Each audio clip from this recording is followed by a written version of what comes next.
Hello everyone, मेरा नाम है शिवम पांडे और हम फाउंडेशन इंजीनियरिंग में आज सेटलमेंट टॉपिक को और आगे डिस्कस करेंगे। Okay, so let us now begin with this. हमने लास्ट क्लास में सेटलमेंट के बारे में बात करी थी। हमने देखा था कितने प्रकार के सेटलमेंट होते हैं। उसमें हमने ये कहा था कि एक तो अगर हम टोटल सेटलमेंट की अगर हम बात करें तो it incorporated S I, primary consolidation S C and the secondary consolidation, that is SS. Okay, the first one is soil is assumed to be homogeneous, isotropic and semi-infinite. This is the case that we are discussing this SI. SC, the primary consolidation or secondary consolidation SS, इनको हम discuss कर चुके हैं. Okay, these are not a part of this course right now. Major thing is this elastic settlement that we will be talking about. So these are the few assumptions that have been taken. Second point is the equation is derived using linear theory of elasticity. Okay, so elastic theory is applied here. तीसरा point, Schleicher in 1926 gave a formula for vertical settlement under a uniformly distributed flexible area. तो इन्होंने flexible area की बात करी थी. Okay, this is a very important point because जब rigid area आएगा तो उसके लिए हमें कुछ corrections या कुछ values हमें पहले से पता होनी चाहिए. So SI is equal to QB by E 1 minus mu square into IF. अच्छा, यहाँ हम बात कर रहे हैं किसकी? इलास्टिसिटी. हमने क्या कहा कि इलास्टिक थ्योरी के ऊपर बेस्ड है. इलास्टिक थ्योरी के ऊपर बेस्ड है मतलब कि कुछ इलास्टिसिटी की बात होगी. ओके, इलास्टिसिटी मतलब क्या हुआ? कुछ स्ट्रेस और स्ट्रेन के बारे में बात होगी. ऑलराइट, अच्छा, ये तो इलास्टिसिटी की बात हो गई जो आप मेटल्स में देखते हैं. ये क्या है? ये है सॉइल. ओके, इस सॉइल में क्या यूनिफॉर्म स्ट्रेस डेवलप होगा? क्या यूनिफॉर्म स्ट्रेन डेवलप होगा? ऐसा ज़रूरी नहीं है, ऐसा होता ही नहीं है. Okay, so we cannot say that this will be the major factor here, but हमने यहाँ पे ये थ्योरी अप्लाई करी है. so we are seeing these few things here. अच्छा, हमने एक बात तो कर ली E की, चलो ये तो हमें क्लियर हो गया. now second factor is this mu. mu is nothing but the Poisson's ratio और यही Poisson's ratio आप अपने मैकेनिक्स ऑफ सॉलिड या सॉलिड मैकेनिक्स में देखते हैं. okay, one important thing is IF. IF is the influence factor जो हम अभी आगे देखेंगे कि क्या चीज़ें हैं. Okay, so this is the formula, that is QB by E 1 minus mu square into IF. Now let us see what are the few terms here. First of all, this Q. Okay, it is the net foundation pressure or intensity of the contact pressure. So this is in kilonewton per meter square. Okay, so this is the Q. जितना भी load उसके ऊपर लग रहा है soil के ऊपर, उस फाउंडेशन के ऊपर, उसके बारे में यहाँ पे बात करी गई है. Second is the B, that is the width of the footing. Now B is greater than L here. Third is this mu and fourth point is this E. These are the elastic modulus and Poisson's ratio. Okay, mu is the Poisson's ratio of the soil and E is the elastic modulus of the soil. यहाँ footing की बात नहीं करी गई है. यहाँ जितनी बातें करी गई हैं mu और E से रिलेटेड, ये सारी किससे रिलेटेड है? सॉइल से रिलेटेड है. ओके, सॉइल इलास्टिक है, कितनी नहीं है, उसके बारे में यहाँ पे बात करी गई है. E और mu अगर आप मेटल के लिए बात करो, है ना, कोई भी मेटल हो उसके लिए आप निकालना चाहो तो आप you can easily find it out. Okay, कि आपने उसको टेस्टिंग की और आपने देखा कि हाँ इतना उसमें इलोंगेशन आया, है ना. आपने अगर मान लीजिए उसको आपने इलोंगेट किया, अगर आपने एक रॉड ले ली जिसकी लेंथ कुछ L लेंथ है और डायमीटर लेट से कुछ D डायमीटर है, आपने इसको क्या किया? इसको इलोंगेट किया अलॉन्ग दिस लेंथ और आपने देखा कि डेल्टा L लेंथ चेंज आया, तो आप इजीली क्या कह सकते हैं कि the strain that is there, that is what? Delta L by L. अब इसी करस्पॉन्डिंग आप स्ट्रेस बोल दोगे, कुछ स्ट्रेस होगा तो that is easy. Okay, because वो एक मेटल है, उसको आपने खींचा, उसकी लेंथ में बढ़ोतरी हुई और उसके हिसाब से आपने बता दिया कि भाई इतना उसमें स्ट्रेन डेवलप हुआ. But this is soil. Soil में ऐसा नहीं होता है कि सॉइल के आपने उसको कॉम्पैक्ट मान लिया जैसे मेटल होता है. Soil is not a compact thing. Okay, we are assuming it to be hair but it is not a compact thing. So elastic modulus and this Poisson's ratio are very difficult to compute in case of soil. Alright, so this is difficult to compute in case of soil. Next is the influence factor. This influence factor depends upon the shape and the rigidity of the footing. अगर मैं shape की बात करूँ तो shape could be anything. जैसे हमने पहले भी बात करी है किसकी, कि shape can be the square shape or the circular shape or the rectangular shape. वो shape तो कोई भी प्रकार का हो सकता है. It depends upon the footing आपने कौन सी डाल रखी है. Second is the rigidity. अगर आपका base of the footing that is flexible और रिजिड, उसके बारे में बात होगी. So will be take it into consideration in the later slides. First of all, very important point that this equation is applicable for the footings located on the surface. तो इस equation के द्वारा आपको क्या मिलेगा, जो भी इमीडिएट सेटलमेंट हो रहा है that will B this value SI, ये वैल्यू आपको मिल रही होगी। ओके आपके पास कुछ और फैक्टर्स होंगे, जितना भी आपका ओवरबर्डन प्रेशर होगा और what ever be the compression index, उसके करस्पॉन्डिंगली आप SC की वैल्यू निकाल लेंगे, और कुछ और फैक्टर्स आपको अगर वॉइड रेशियो के रूप में दे रखे होंगे तो उसके करस्पॉन्डिंग आप क्या निकालेंगे, SS की वैल्यू निकाल लेंगे, और आप इन तीनों को ऐड कर देते हो तो आपको टोटल सेटलमेंट मिल के आ जाता है। ओके तो हम यहाँ पे जब इस SI की बात कर रहे हैं तो this equation is only applicable for the footings that are located on surface. यानी कि अगर मैं बात करूँ और मैं आपसे ये कहूँ कि ग्राउंड लेवल यहाँ पे है, right, if this is the ground level and this is the base of the footing, यहाँ पे कुछ फोर्सेस लग रहे हैं, ऑलराइट। सो इस केस में क्या ये थ्योरी एप्लीकेबल होगी? बिल्कुल नहीं होगी। Why? Because the ground level is here, और जो यहाँ पे पहला पॉइंट दे रखा है ये क्या कह रहा है कि दिस इज द फुटिंग, और अगर ये ग्राउंड लेवल है तब आप इस स्लीशर थ्योरी को लगा सकते हैं, अदरवाइज थ्योरी नहीं लगेगी। This theory is not applicable at all. So these are the few points that we have discussed. Now second point, for footings embedded in soil, settlement would be less than the computed. Obvious सी बात है, जैसे अगर आप imagine करो कि ये pen अगर यहाँ पे हाथ में मेरे खड़ा हुआ है, ठीक है, now this will be what, this is free, but अगर मैं इसको एम्बेड कर लूँ तो क्या इसका सेटलमेंट या इसका movement is restricted. If this is restricted then what will happen, this embedment factor is something like that only, है ना, कि हाथ में मेरे पेन है दैट इज़ वन थिंग, और हाथ के फिंगर्स के बीच में अगर वो एम्बेडेड है तब that is a different thing. So for footings embedded in the soil settlement would be less than the computed value. तो इन्होंने जो वैल्यू बताई थी that was for surface, but in case अगर कुछ ऐसा केस होता है जहाँ पे ग्राउंड लेवल ऊपर हो तो वहाँ पे कुछ करेक्शंस करने पड़ेंगे, और वो करेक्शन फॉक्स साहब ने दिए थे 1948 में by this some correction curves.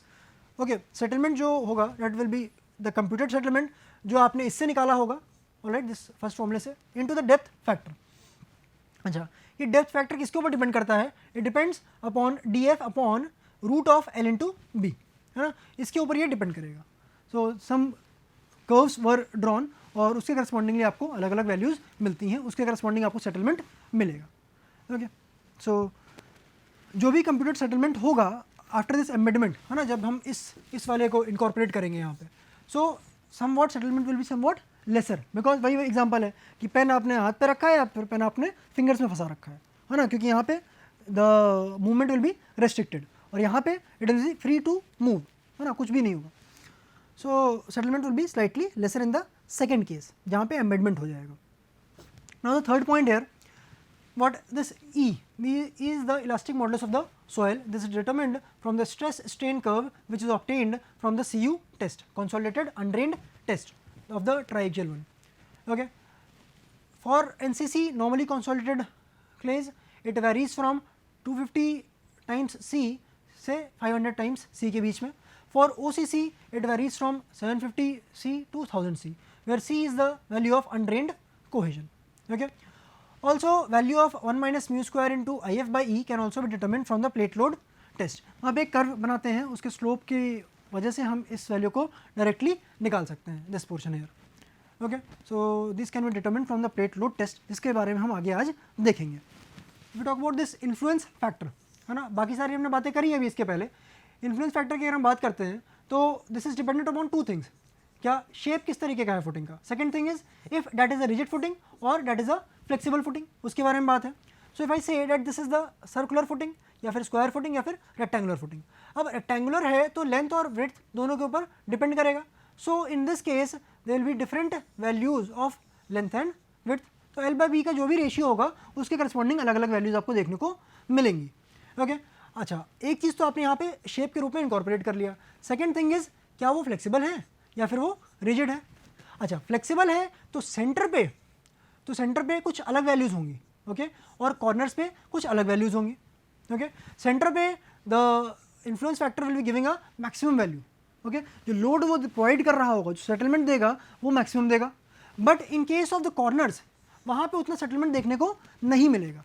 तो आप यही यहाँ पे समझिएगा कि if this is the soil और कुछ लोड यहाँ पे लग रहा है, ओके, और अगर मैं कहता हूँ कि ये तो रीजन आपका सेंटर वाला रीजन है, this one, Okay, this one is the central portion and this one is the corner. Okay, this one is the corner portion. तो corners में settlement is what? Somewhat lesser. Due to what? Due to the influence factor. Okay, और center में क्या होगा? Settlement ज़्यादा देखने को मिलेगा. Okay, and similarly in the case of rigid one वो कुछ values कुछ change हो जाएंगी. That is 0.79 here. है ना? इस तरीके से आपने अलग अलग वैल्यूज़ देखी, अलग अलग शेप्स देखे, उसके करस्पॉन्डिंग आपको अलग अलग इन्फ्लुएंस फैक्टर्स देखने को मिलेंगे. For sandy soils value of E changes with the confining pressure, so increases this E value increases with the depth. है ना? In case of sandy soils हम बस इसकी बात कर रहे हैं यहाँ पे.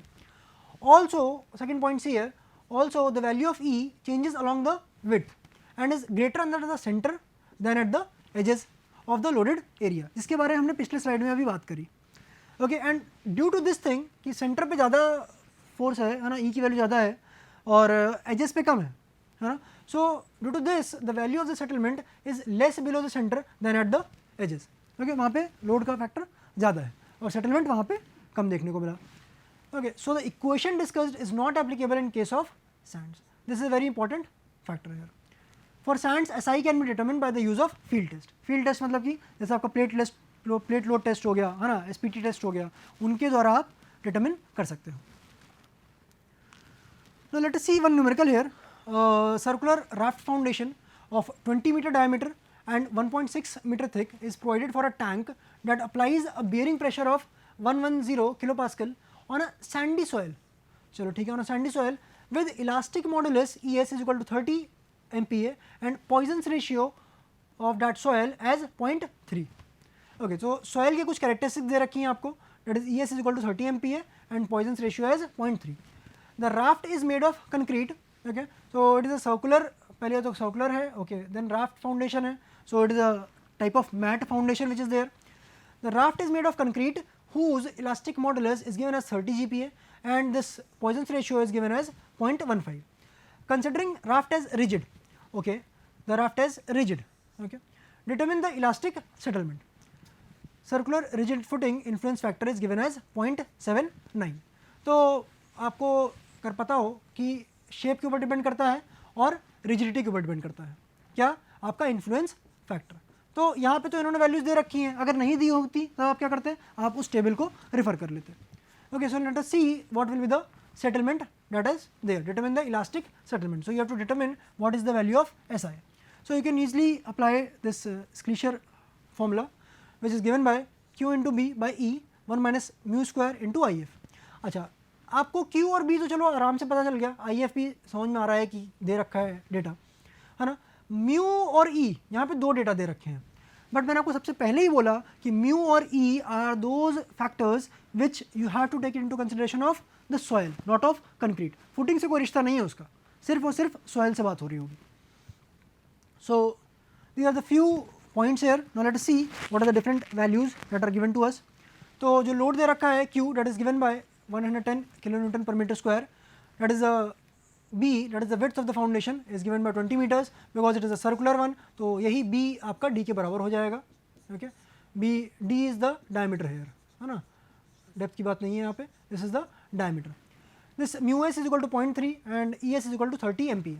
Okay, IF is coming out to be 0.79 जो कि रिजिड और दो चीज़ों के ऊपर डिपेंड करता है, रिजिड और कैसा शेप है. शेप कैसा है यहाँ पे, सर्कुलर है. Okay, so these two factors are there. So when you put these values in this equation, you get this settlement as 0.0533 meters, comes out to be 53.38 meters. Okay, so this is the total, or if I say the immediate settlement which will be occurring in this sandy soil. Now let us talk about the contact pressure. Contact pressure होता क्या है, ये किस तरीके से affect करता है settlement को, सेटलमेंट और ये किस तरीके से रिलेटेड है, इसके बारे में हम देखते हैं. Contact pressure is applied at the interface between the footing and the soil. Okay. Second point, due to the applied pressure, soil will give a response. अच्छा, अगर मैं इसकी बात करना चाहूँ तो मैं ये कह सकता हूँ कि सिंपल टर्म्स में ही है, ज़्यादा कुछ इसमें डिफिकल्टी नहीं है. कॉन्टैक्ट प्रेशर है ना, इफ़ आई से if this is the ground level अच्छा, अगर मैं लोड ट्रांसफ़र मैकेनिज्म की बात करता हूँ तो लोड ट्रांसफ़र मैकेनिज्म में क्या होता था कि सारा लोड स्लैब एंड कॉलम्स के थ्रू होता कहाँ पहुँचता था, अंततः आपका पहुँचेगा ये बेस ऑफ द फुटिंग पे। अच्छा, जब बेस ऑफ द फुटिंग पे लोड सारा पहुँचा then it will be what, transfer to the soil. अच्छा, तभी इस बी विड्थ का बहुत ही ज़्यादा सिग्निफिकेंस है। क्यों? क्योंकि जितने ज़्यादा विड्थ होगा उतना ज़्यादा क्या होगा, स्प्रेड होगा। यानी कि लोड लेट से मान लो क्यू है ना, अगर मैं कहूँ कि 100 यूनिट का लोड लगा हुआ है तो ये 100 यूनिट का लोड किस पे डिस्ट्रीब्यूट हो रहा है, बी विड्थ पे डिस्ट्रीब्यूट हो रहा है। So you have to take it into consideration. अच्छा, जब मैं इतने की बात कर रहा हूँ तो इस बी विड्थ पे जहाँ पे कॉन्टैक्ट हो रहा होगा, ठीक, तो यहाँ पे तो लोड ये ट्रांसफ़र कर रहा होगा हर एक पॉइंट पे, this load will be getting transferred. और इसी के एवज में क्या होगा, नीचे से सॉइल भी क्या करेगी, सॉइल भी कुछ रिस्पॉन्स देगी, कुछ इसकी तरफ से अपनी तरफ से प्रेशर लगाएगी। And the pressure at this interface जहाँ पे ये फुटिंग का बेस और ये सॉइल मीट कर रहे हैं वो आपका कॉन्टैक्ट प्रेशर होगा। ओके, अच्छा, ये डिपेंड करता है क्या कि किस तरीके की फुटिंग है। अगर ये रिजिड फुटिंग है तो there will be something different, अगर ये फ्लेक्सिबल फुटिंग है तो it will be something different. So let us see if this is a rigid footing, अगर मान लो कंक्रीट की फुटिंग है पूरी, है ना, so settlement here is uniform, first case. Second is contact pressure distribution depends upon the soil. अच्छा, depends on soil मतलब क्या कि ग्रैनुलर सॉइल है या मैं कहूँ कि सैंड है या फिर क्लेई सॉइल है। Alright, so that is there. Flexible footing की अगर बात करते हैं, फ्लेक्सिबल फुटिंग में जो सेटलमेंट है it depends upon the soil, यानी कि क्या वो क्ले है या फिर वो सैंड है, इसके ऊपर डिपेंड करेगा। बट जो कॉन्टैक्ट प्रेशर है वो हमेशा यूनिफॉर्म रहेगा। Okay, so let us see here कि कॉन्टैक्ट प्रेशर सैंड में और क्ले में, ठीक है, किस तरीके से रहता है उसको हम भी देखेंगे, और रिजिड और फ्लेक्सिबल फुटिंग रहेगा तब क्या क्या चेंजेस होते हैं। सो let us now see here in this diagram. सबसे पहले हम बात कर रहे हैं रिजिड फुटिंग की। ओके, अच्छा, रिजिड फुटिंग है तो उसमें दो केसेस हम देखेंगे, पहला है क्ले और दूसरा है सैंड। फ्लेक्सिबल फुटिंग है तो उसमें भी हम दो केसेस देखेंगे, एक क्ले का और एक सैंड का। तो रिजिड फुटिंग में क्या बोला कि this deflection is constant. Alright, see here rigid footing में क्या बोला गया है, this settlement is uniform.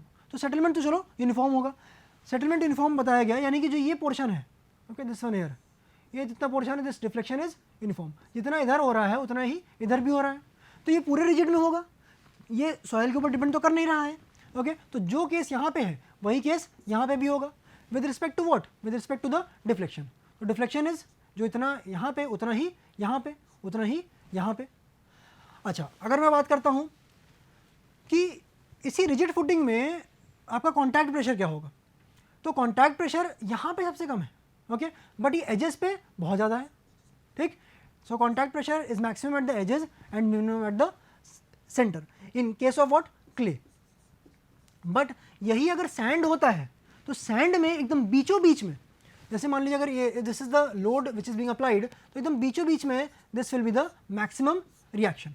Okay, so contact pressure is zero at the edges, यहाँ पे तो जो कॉर्नर्स हैं यहाँ पे it is a zero value, okay, zero contact pressure. But जो सेंटर पोर्शन है जहाँ पे एकदम बीचों बीच में यहाँ पे हम अगर ले रहे हैं तो यहाँ पे this will be the maximum that reaction will be given. This is the case of the sand and this is the case of rigid footing. अगर मैं यहीं पे फ्लेक्सिबल फुटिंग ले लेता हूँ तो फ्लेक्सिबल फुटिंग में समझिएगा क्या कि जो कॉन्टैक्ट प्रेशर है वो यूनिफॉर्म है। अच्छा, कॉन्टैक्ट प्रेशर यूनिफॉर्म है तो आप ये देखेंगे दिस वन इज यूनिफॉर्म, चाहे आप इसको ले लो चाहे आप इस वाले पोर्शन को ले लो। Alright, these both are what, having uniform contact pressure. जितना प्रेशर इस लेफ्ट एंड पे है उतना ही राइट एंड पे है, उतना ही सेंटर पे है। सिमिलरली अगर हम सैंड को भी ले लेंगे यहाँ पे, तो यहाँ पे जितना प्रेशर है, मान लो कि 10 यूनिट का प्रेशर लग रहा है, उतना ही इस एंड पे भी होगा, उतना ही किसी भी एंड पे आप देख लो। ऑलराइट, सेंटर पे देख लो, कहीं पे भी देख लो, it will be at same. But अगर मैं बात करता हूँ सेटलमेंट की, डिफ्लेक्शन की, सेटलमेंट की अगर हम बात करेंगे तो फ्लेक्सिबल फुटिंग के केस में इन क्ले यहाँ पे क्या होगा, जो सेंटर होगा वहाँ पे सबसे ज़्यादा डिफ्लेक्शन देखने को आपको मिलेगा, और एजेस में बहुत ही कम डिफ्लेक्शन आपको देखने को मिलेगा।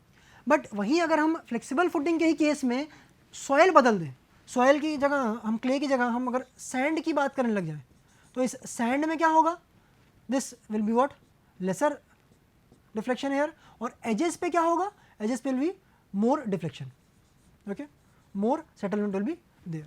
तो सॉयल के चेंज होने से बहुत फर्क पड़ता है, ऑलराइट, फर्स्ट थिंग। और दूसरी चीज़ क्या, फुटिंग किस प्रकार की है, रिजिड है कि फ्लेक्सिबल है, उसके ऊपर भी बहुत सारी चीज़ें इफेक्ट डालती हैं। ये बात हो गई इतनी हमारी सेटलमेंट के बारे में। अच्छा, सेटलमेंट किस तरीके का हो सकता है, वो यूनिफॉर्म सेटलमेंट हो सकता है, वो डिफरेंशियल सेटलमेंट हो सकता है। अच्छा, यूनिफॉर्म सेटलमेंट और डिफरेंशियल सेटलमेंट में मतलब समझिएगा, मैंने आपको क्लास में बोला था कि यूनिफॉर्म सेटलमेंट का एक बहुत बड़ा केस स्टडी है Mexico City, okay, Mexico City is a very big case study. और डिफरेंशियल सेटलमेंट का मैंने आपको बोला था leaning tower of Pisa, okay.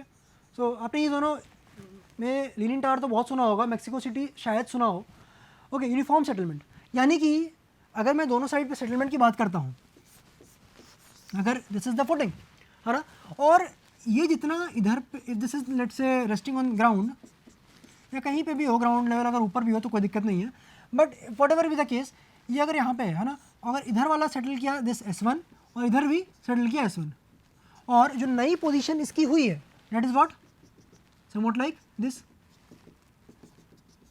कुछ इस तरीके से हुआ इसकी नई पोजीशन, सेटल किया, बट दोनों ही क्या है, दोनों ही जो S1 है वो दोनों ही साइड पे सेम है। यदि ऐसा केस होता है, ओके, सो जितना ये एंड सेटल किया उतना ही दूसरा एंड भी सेटल किया, in this case we can say that it is a uniform settlement case. But अगर ऐसा हो कुछ, यदि ऐसा हो कि दोनों साइड पे अलग अलग सेटलमेंट देखने को मिले, मतलब कि अगर ये फुटिंग है, ओके, और इधर पे तो आपको दिखा S1 सेटलमेंट और इधर पे आपको दिखा S2 सेटलमेंट, ऑलराइट, तो ये क्या होगा, ये कुछ टिल्टिंग हो जाएगी इसमें, कुछ इस तरीके का हो जाएगा, और जब टिल्टिंग होगी ना ये इस तरीके की, तो this is called as a differential settlement. Uniform settlement जब तक हो रहा है तब तक कोई दिक्कत वाली बात नहीं है, क्यों, क्योंकि दोनों साइड में सेम सेटलमेंट हो रहा है, जितना भी सेटलमेंट इधर लेफ्ट साइड पे हुआ उतना ही भाई राइट पे हुआ, हमारे लिए कोई दिक्कत वाली बात नहीं है इतनी ज़्यादा। अगर एक बिल्डिंग की बात कर रहे हो, अगर उसके बगल वाली कोई बिल्डिंग अगर आप चेक करोगे और उसमें कुछ अलग सेटलमेंट हुआ तब दिक्कत हो जाएगी, क्यों, क्योंकि ये वाला तो कुछ सेटल अलग किया, ये कुछ अलग सेटल किया, और इनका अगर आपस में अगर कॉन्टैक्ट है then they will be influencing there some kind of pressure over each other, और उसके कारण क्या होगा, इनके जो स्ट्रक्चर होंगे उनमें खामियां देखने को मिलेंगी over a period of time. तो this is the differential settlement. अब डिफरेंशियल सेटलमेंट हमारे लिए खतरनाक है, क्यों, क्योंकि बिल्डिंग का एक हिस्सा तो भाई ऊपर रह गया और एक हिस्सा ज़्यादा नीचे खिसक गया। सो ये जो स्ट्रक्चर होगा this structural will be damaged, okay. So this will be the case here. अगर हम बात करते हैं एंगुलर डिस्टॉर्शन की, this is given by delta upon L. Delta is the differential settlement between the two columns. अगर मैं दो regions ले रहा हूँ तो डिफरेंशियल सेटलमेंट क्या बोलूँगा मैं, it will be given by S1 minus S2, है ना, या S2 माइनस S1 मॉड ले लो आप, okay, S2 minus S1। So that is the differential settlement between the two columns, और the spacing between the two columns, जितनी भी उसके बीच की दूरी है, दोनों एंड्स के बीच की दूरी है, that is the this L value, और जितना भी रेशियो है इसका delta upon L, that is the angular distortion, कितना उसमें टिल्ट देखने को मिला। जो परमिसिबल सेटलमेंट है as per IS code, it is given for sand and for clay and also for isolated and the raft foundation. तो सबसे पहले हम टोटल सेटलमेंट की बात करते हैं, तो आइसोलेटेड के केस में it is 40 mm for sand, 65 mm for clay. Raft की बात करते हैं तो 40 से 65 mm का रेंज दे रखा है for the sand, and for clay it is 65 to 100 mm। अगर हम डिफरेंशियल सेटलमेंट की बात करते हैं तो ऑब्वियस सी बात है, ये क्या होगा, ये ज़्यादा डेंजरस है, ज़्यादा डेंजरस है तो क्या होगा, इसकी वैल्यूज़ थोड़ी सी कम देखी जाएंगी, ओके, कम होंगी तो this is coming out to be 25 mm for sand, and for raft foundation also it is the same, and for this clay this is coming out to be 40 mm and 40 mm। So these are the different modes of settlement, the permissible settlement values. And now with this we end this class today. In the next class we will be discussing upon this plate load test and the different other test, that is the SPT number, जिसके बारे में हमने पहले ही discussion करा है first वाले module में, and a few methods related to the CPT test. उसके बाद हम कुछ formulas और देखेंगे, then we will move on to the numericals. Thank you for today. Have a wonderful day.